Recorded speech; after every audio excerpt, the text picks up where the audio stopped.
Hi, everybody, and welcome to another exciting comics loving centered edition of Words, Images, and Worlds. On this episode, I am delighted to be talking with comics creator Matt Bowers. Matt, thank you for jumping in. Thank you for Oh, talking yeah. with me. Yeah. My pleasure. Yeah, Anything I can do to get the word out about my books is welcome. I appreciate it.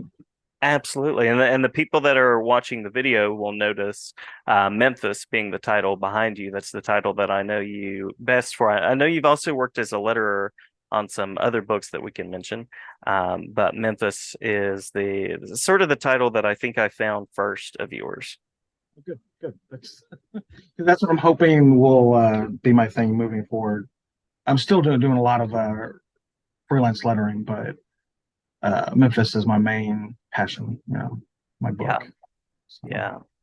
So, sort of an origins question for you, and then we can talk a little bit about some of your work on Memphis and working comics. And that is, how did you sort of decide to become part of this world of making comics and sharing stories in comics form?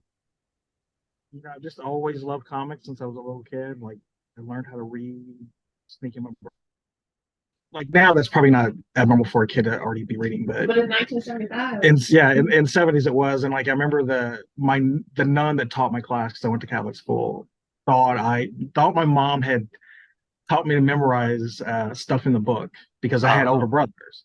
uh-huh. And so I remember she spent like 15 minutes like just quizzing me in front of the class. Like she just couldn't believe that I could read. And I could. And the only reason it really was is because I was sneaking my brother's comics. And I guess it was just seeping into my brain. So Hmm. I just loved comics immediately, and like I never stopped reading comics. Like in high school, college, I kept because I just love it. I love comics, and probably by fourth grade, I was creating my own stories and characters in my head. Hmm. And probably like I think it was sixth grade was the first time I tried to make a comic, and I think that was actually my character Pigeon, who is in my book Memphis. She's a little different now, but that was the first comic I ever tried to create was Pigeon. And I remember trying to get a buddy of mine to help me write it. He was just kind of he didn't really it just kind of fizzled out. It didn't really go anywhere. But that was the first time I tried. And Oh. then it was then it was after college that I really tried again, really tried and started sending stuff to publishers, Hmm. Hmm. and it just had a lot of false starts here and there. I got hired by a Marvel editor at one point at a show, and he said, and so I had given myself a year after college to try to break into comics, and I said, after a year, if it doesn't work, I'm gonna give it up. Hmm. Well, so like right before that deadline hit, I meet this editor, and he hires me verbally. He says, that I wasn't quite good enough, but he was going to give me work, pay me, so he could develop me, right? And I was like, great, this is exciting. Hmm. Hmm. Unfortunately, this is before emails, and it's just things are easier now, but back then it wasn't. He was like, go home, email the pages that you just showed me, and then we'll get going. Hmm. Not email me, mail them. I had to physically mail them, and like I had copies. I was like, just take these copies. He's like, no, I'll lose them. Mail them to me. Well, so I go home. I decide to do new pages to impress him. And so I spend a week doing new pages. I send them off. They go to the wrong department, and I eventually get back this really long rejection letter from the submissions department at Marvel. And I called his office because he did give me his number, and got talked to his assistant, and they apologized, whatever. Like just send the pages, and we'll go. Yeah, So I yeah. decided to do more new pages instead of sending him what he asked for.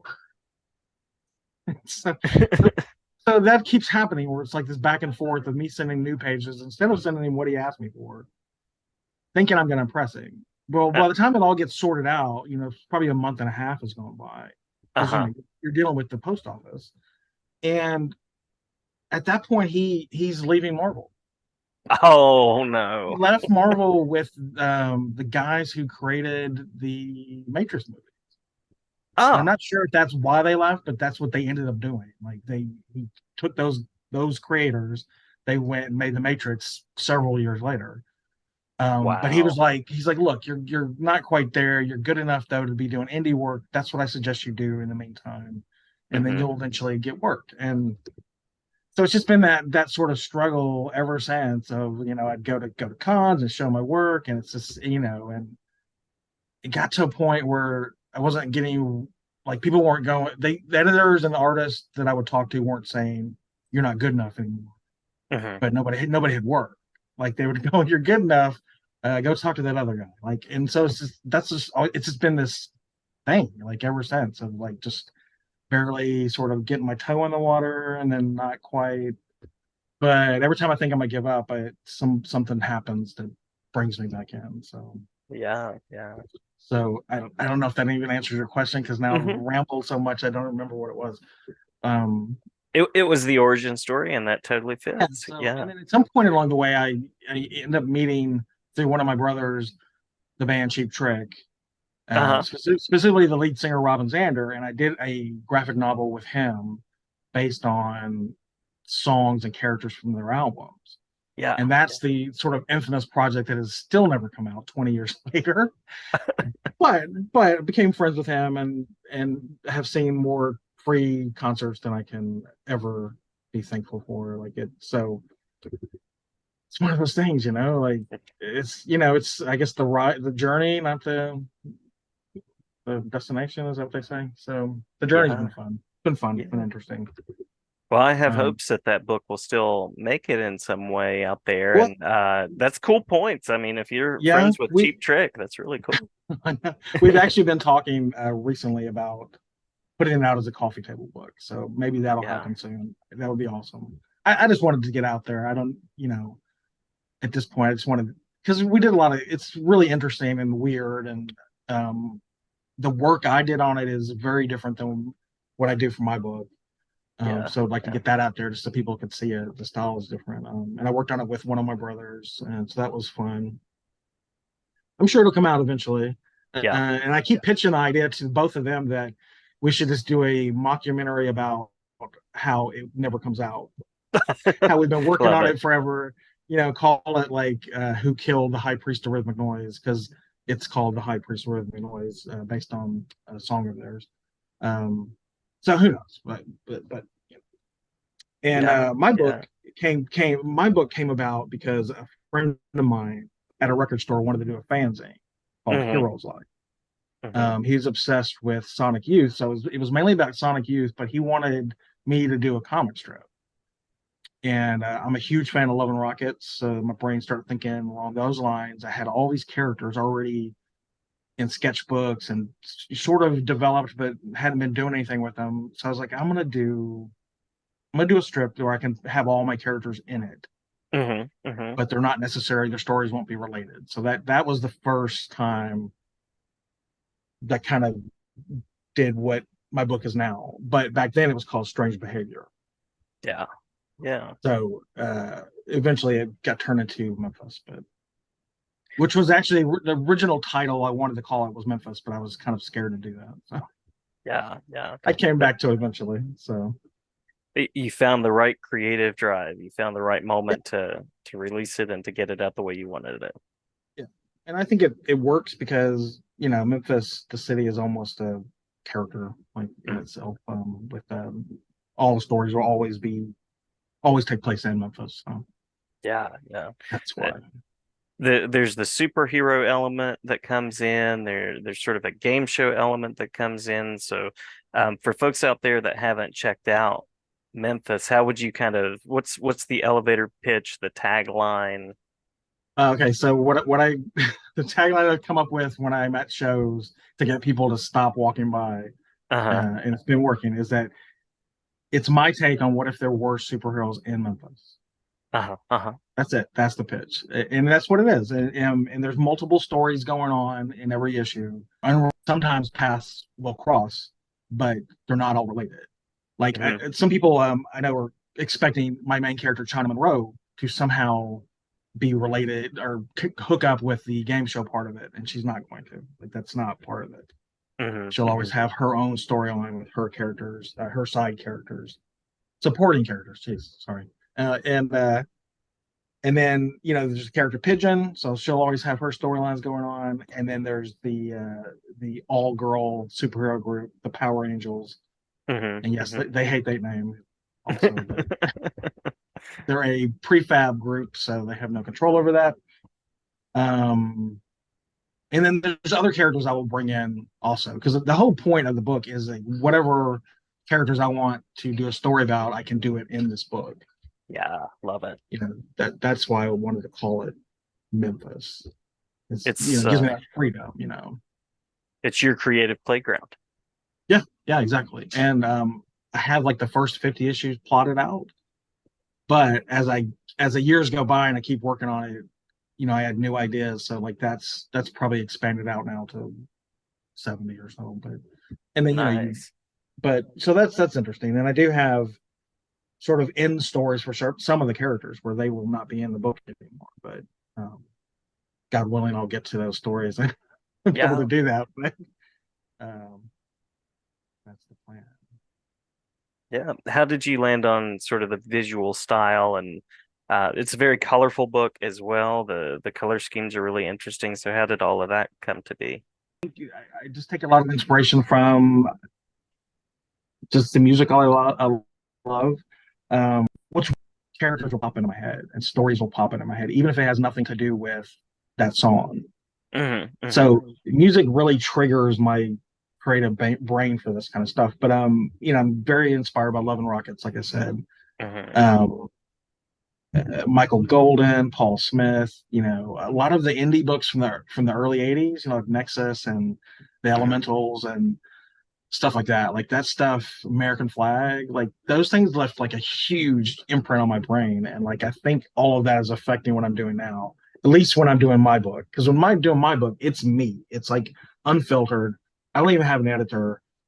I do the book all on my own. And then at the very end, I get my wife to look it over and see if some of the dialogue should be tweaked because she used to tell me a girl would never say that. And I have a Hmm. lot of female characters. So I was like, okay, if a girl wouldn't say that, tell me what she would say. Because I've got too many girls in women in this book. So like, I don't want it to just seem like a dude's, I'm a guy, but I want it to come off as real as possible. Yeah. So I've got that in my pocket. She helps, and she comes up with some brilliant little things that make a huge difference. And so I love doing that with her. That's pretty cool. And yeah, Yeah. and we're also writing a screenplay right now, so that's going to be interesting. Based on her experiences as a teenager. Awesome. Awesome. Yeah. I love those connections between film and comics, and I am also somebody that benefits from having a wise wife and the wisdom of wives and the people in our lives. It's a wonderful thing. Yeah, definitely. Yeah. So if I'm a person out there that wants to check Memphis out, I know there's a new issue on the way that you've been working on. This Um, is the proof copy. I don't know if you can see that. I think you disappeared. I think it disappeared, but yeah, if you lean forward with it, it might come into view. There it is. We There was a glimpse of it there. No, it's something. Well, anyway, there we go. Is that it? Anyway, it's Memphis #3. It's coming out. Supposed to have them next week. And this one I've done everything on my own as far as getting it published and everything. Though it's still through Bad Dog Comics, which is it's sort of a co-op to publish. But this time I actually was the one pulling the trigger, getting the ads for it to cover the printing costs and getting it to the printer. So they're coming directly to me. So I have to decide exactly when I'm going to release it. And then I don't know if it's going to be next Wednesday or if it's going to be a little bit after. Because in this issue, some of the characters go to a local event called Spill It. Hmm. And Spill It is a spoken word competition, like a storytelling competition. And Hmm. it's a blast, and I was there one time with my wife Kristen, and then we took my mom at another time. And each time I was there in the audience, I was like, man, this is so cool. This is so much fun. I want to do something with them. And so like I contacted them and they were like, yeah, you want to do something cool. So I came up with this idea that my characters are gonna try to go to Spill It, try to have a night off without any kind of drama or craziness. And of course, the drama and craziness finds them at Spill It. Right.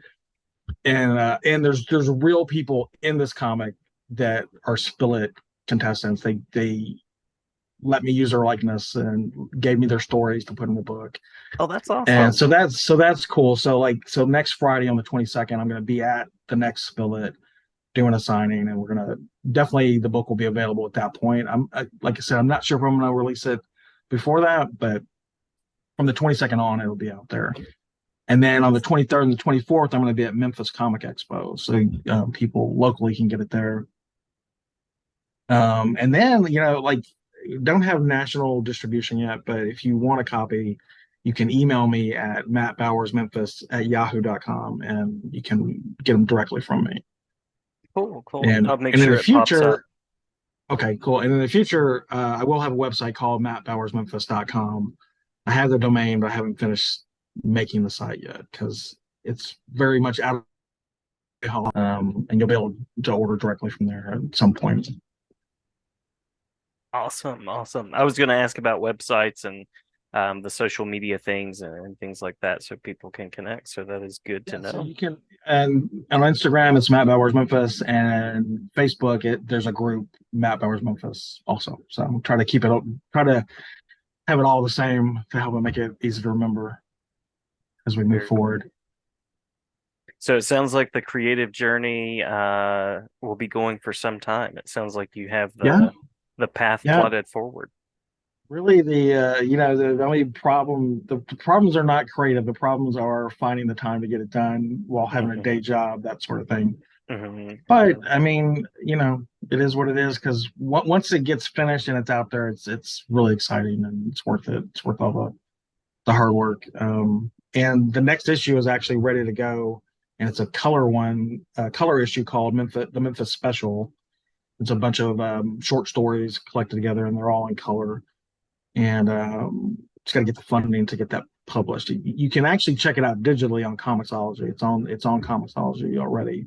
Nice, nice. Um, but I want to get it printed, so that's the next one that'll be printed and out there. And I've just started working on number 4, Nice. so I'm excited for that because it's I don't know, it's gonna be a fun issue.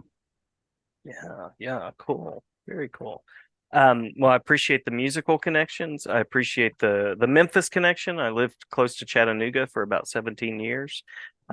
So yeah, yeah. Much appreciation for Tennessee and Memphis and the area. So Well, people say write what you know, right? And I think that is a good thing.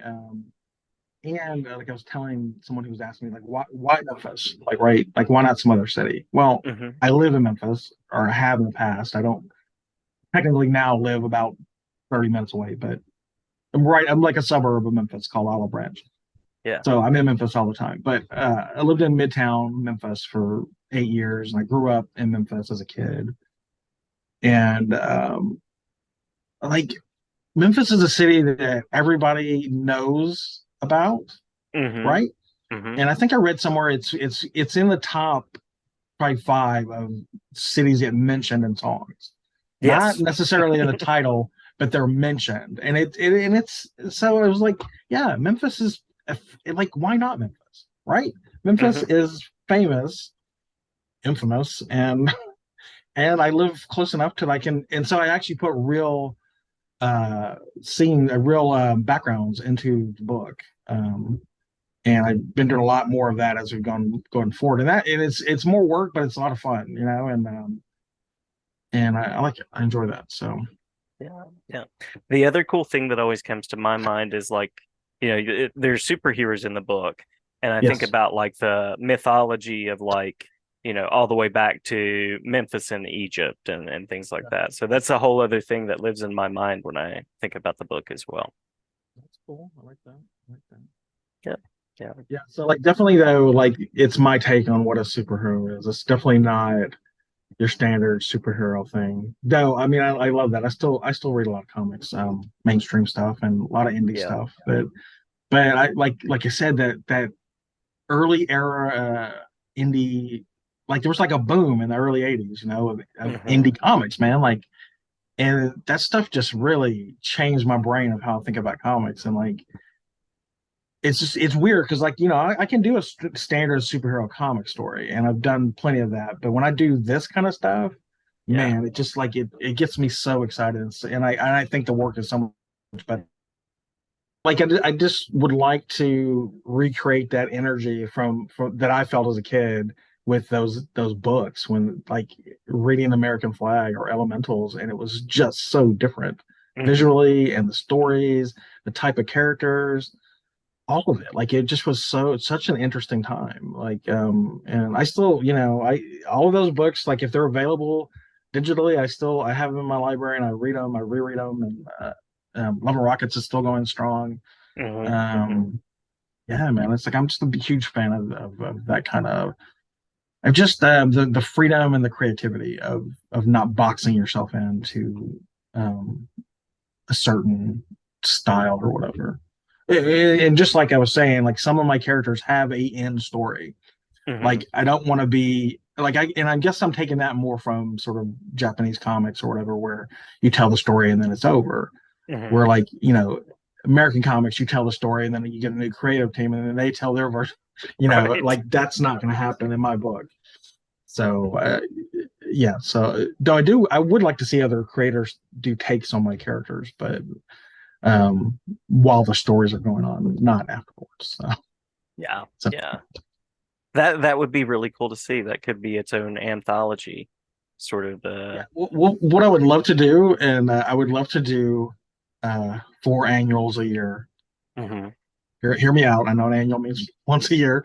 Do like a winter special, a spring break special, summer fun special, Halloween special, that sort of thing. So each season do a annual where it's other creators working on it. So Yeah.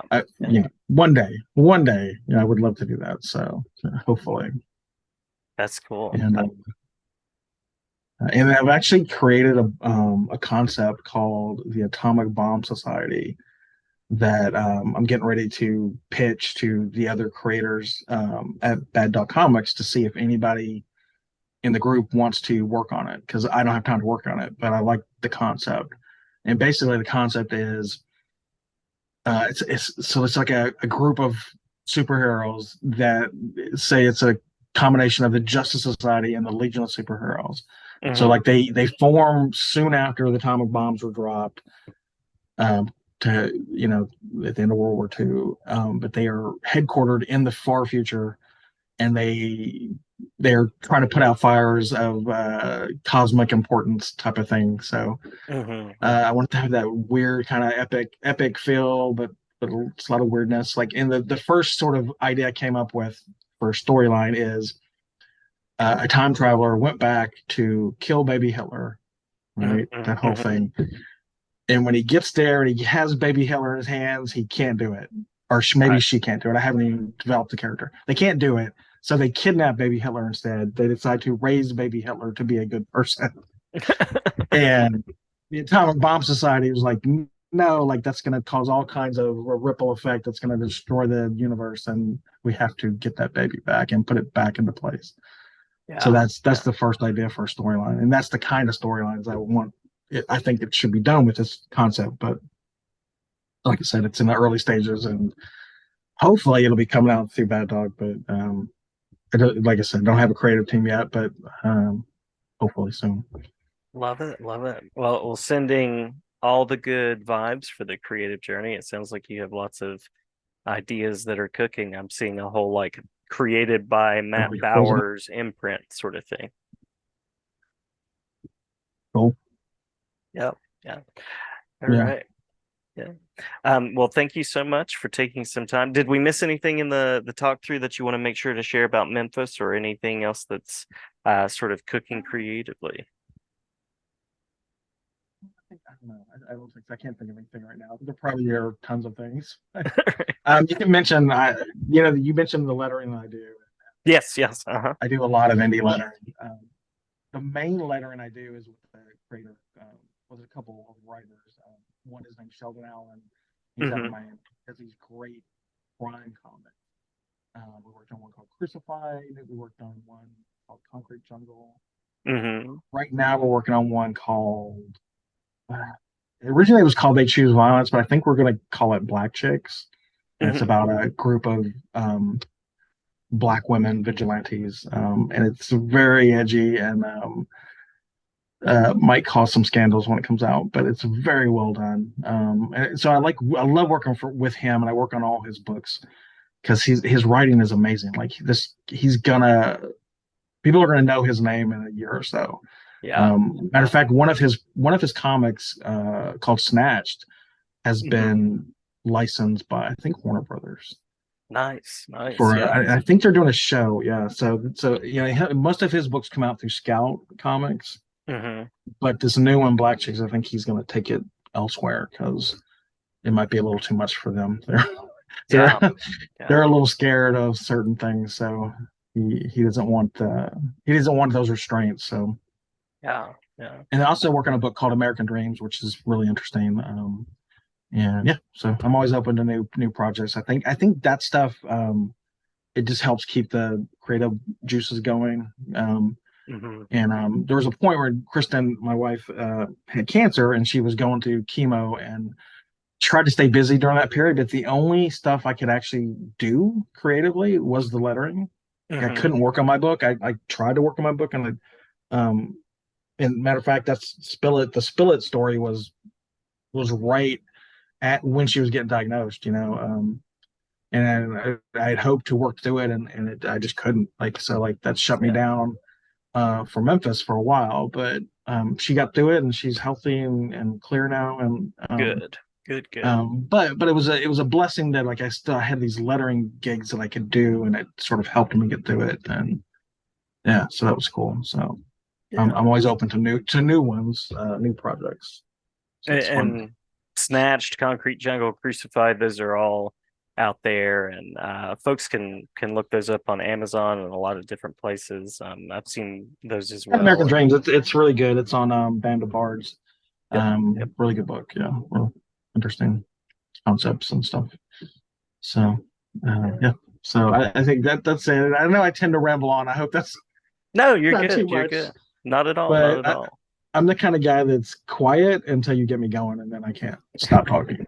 So, And if you're I, like me, comics is the thing that you want to talk about. So that is oh good. yeah, comics, music, and then like you said, movies is the other thing. I love movies, and so those three things, like you get me talking, and yeah, forget about it. Like, I so get you.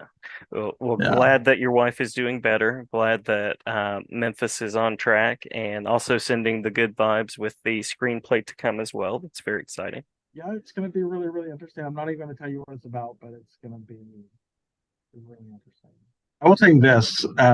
So it's based on her high school experiences that are hilarious. She's been telling me stories that are hilarious. I'm like, you got to put this in a movie format. So I'm helping her do that. We knew each other in sixth grade and seventh grade, and then my family moved, and we weren't in touch for a long time. But so I wasn't even in her life during this period. Um, but so our idea is we do this. We want to do two. The first one Hmm. is a comedy, like a raunchy comedy, like bridesmaid type of raunchy comedy, Hmm. Hmm. with the female, protagonist, like her point of view. Which in this type of movie that we specifically want to do has not been done from a female perspective. So I think that could be really interesting. And then we want to do a sequel that is about some more serious things that she went through as a teenager, and potentially maybe even me.